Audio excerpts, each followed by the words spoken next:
ناظرین، حیدرآباد میں روز بروز قتل کی واردات میں بے تحاشا اضافہ ہوتے ہی جا رہا ہے۔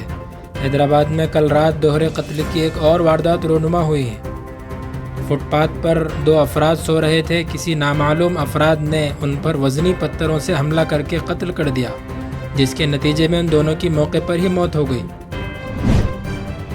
اسی طرح ٹپا چبوترا پولیس اسٹیشن کے حدود میں دو مخنث افراد کی آدھی رات کو نامعلوم افراد نے چاقو کے وار اور پتھر سے حملہ کر کے قتل کر دیا۔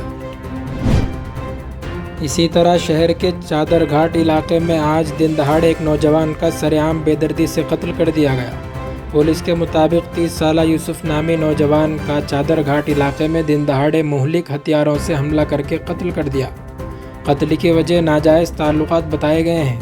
ناظرین، انسان کی جان اتنی بے حیثیت بن چکی ہے کہ جس کی کوئی حد نہیں۔ حالانکہ قرآن پاک میں اللہ پاک نے فرمایا، من قتل مؤمنا متعمدا فجزاؤہ جہنم خالدا فیہا، جس نے کسی مسلمان کو ناحق قتل کر دیا تو اس کی سزا یہ ہے کہ وہ ہمیشہ ہمیشہ جہنم میں رہے گا۔